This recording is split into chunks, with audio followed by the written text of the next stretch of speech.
is the story of the impossible, the story of legends. It's your story. It's my story. It's the story of a dream, of our dreams. Who in the world doesn't have one? Human beings, we're all pregnant with dreams. But why is it that only a handful of people achieve their dreams easily and efficiently, while the rest are efficient achieving the exact opposite, disappointments? And both seem to do it effortlessly. I mean, nobody that fails does it by carefully studying books on how to effortlessly fail. How do you explain then that some people, instead of reaching their dreams, all they achieve over and over again is disappointments?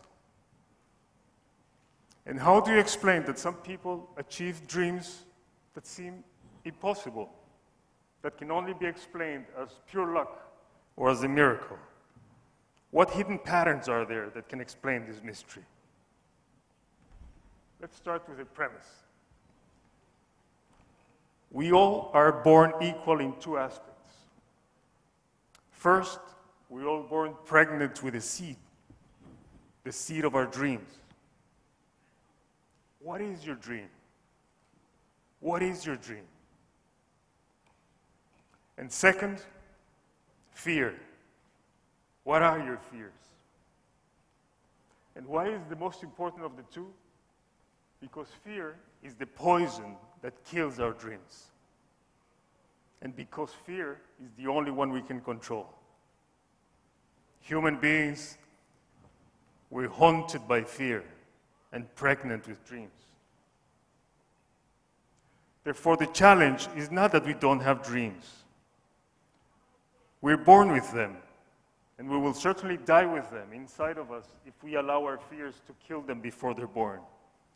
The real challenge lies in us realizing that we, and nobody else, we are the unconscious murderers of our own dreams. And fear is the poison. Fear is the venom. Fear is the weapon we use to do the job. Today, we're going to do three things.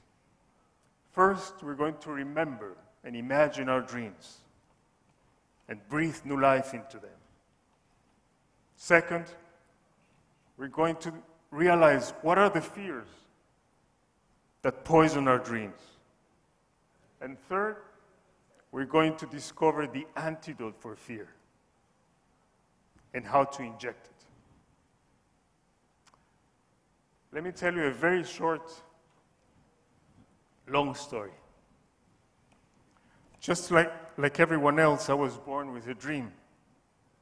And in my quest to achieve it, I created extraordinary projects, fantastic businesses that always ended up in fantastic failures. I was very successful failing. I did it consistently, I did it efficiently, but most of all, I did it effortlessly. I was so good at failing that I managed to do it even after carefully reading all the books on success I could find, including Success for Dummies. 10 years ago, I had the most powerful experience in my life. I was performed an amputation without anesthesia. After one of my most successful failures, I was left with nothing. And only then I realized I had everything. I was empty. And only then I realized I was full. Through failure, life had amputated my fear of failure. Why did this happen?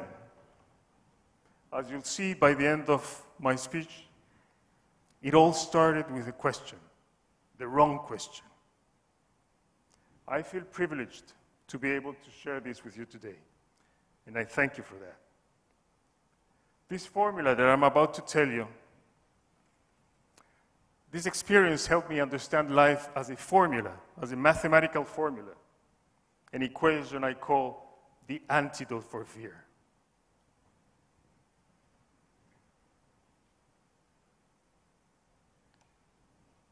This equation I'm going to tell you tonight is as precise and as accurate as gravity. Just the other day, I bumped into gravity, and I invited her for lunch. And I told her, you know something, I really believe in you.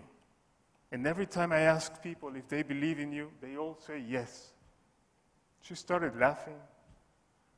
And then she told me, you know something, I don't care if you believe me or not, if you believe in me or not.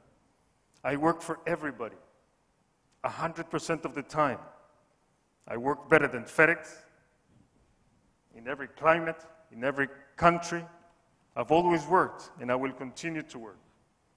So this formula I'm about to tell you has three things. First, it's not an opinion, just as gravity is not an opinion. Second, it's very simple, just as gravity is very simple. And third, it doesn't matter if we believe in it or not, it still will work.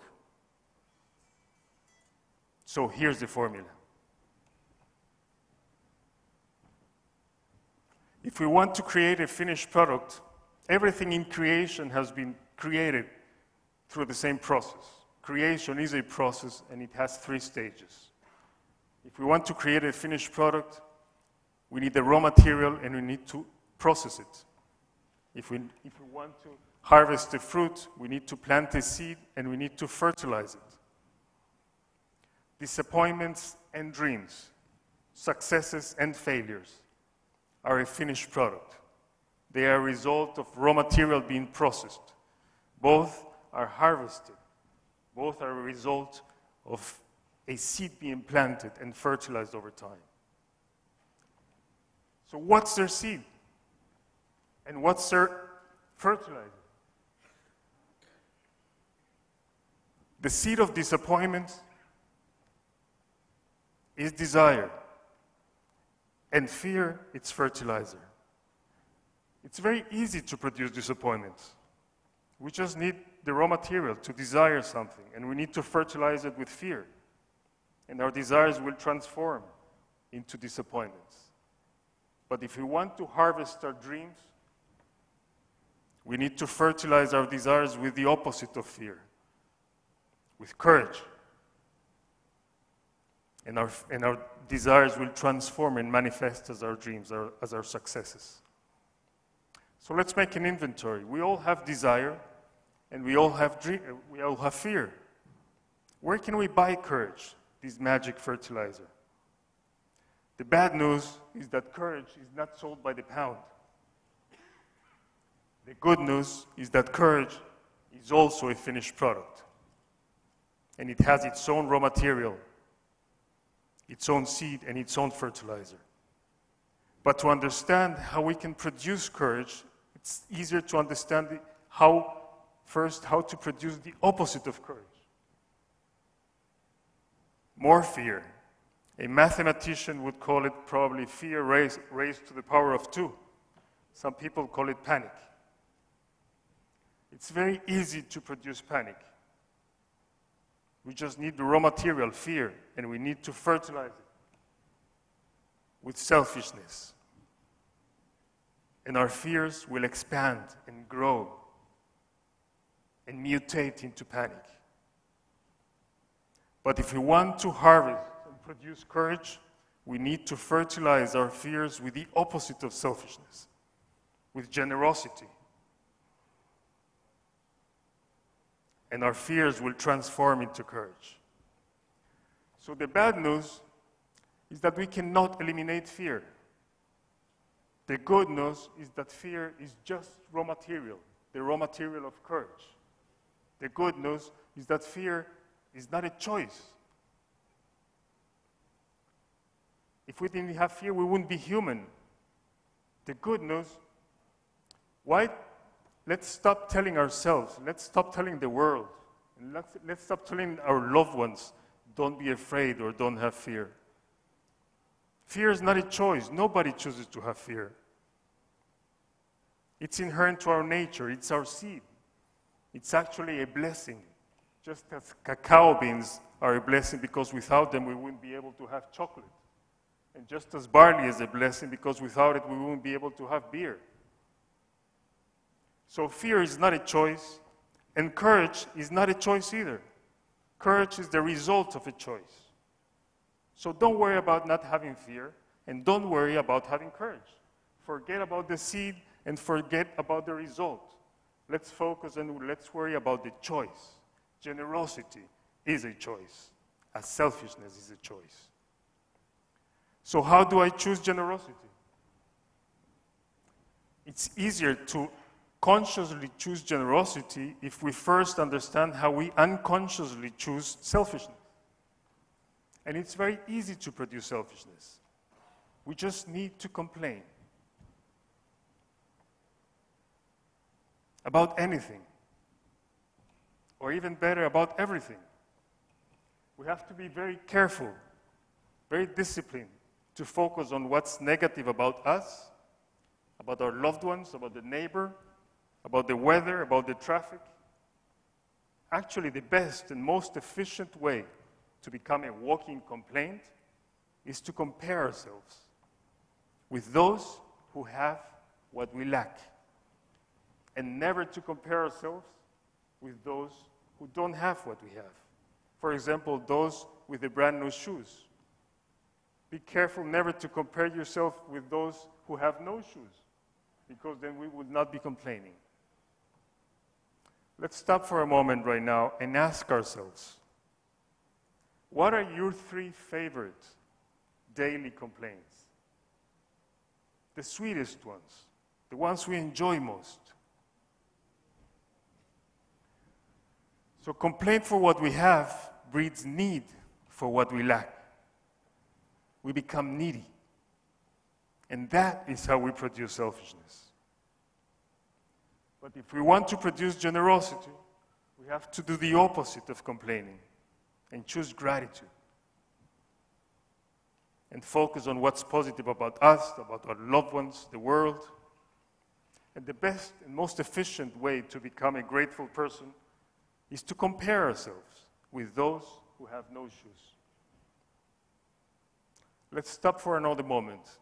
If today was an opportunity for us to be grateful for something, what would you be grateful for today?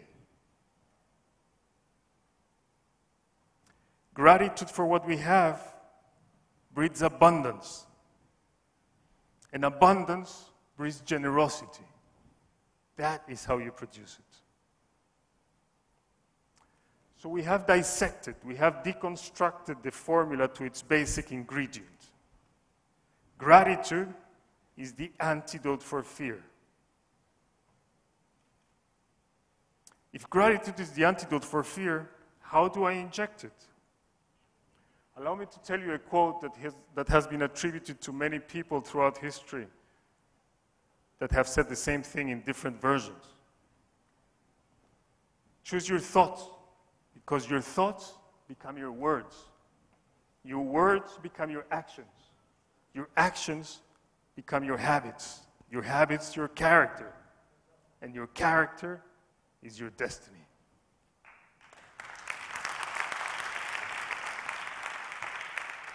So the good news is that if you choose your thoughts, you're choosing your destiny. So what is complaint? And what is gratitude? Complaint and gratitude are just a thought. And what is a thought? A thought is just a question plus an answer.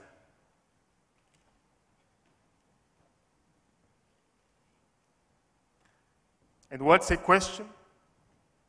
A question is the only thing we can control in front of difficult and easy situations. Right now, this very minute, everybody here is asking only 2 questions. There are 2 questions being asked today here. Some of us are asking, what's good about this? What can I be grateful for? And the answer might be that it's very simple.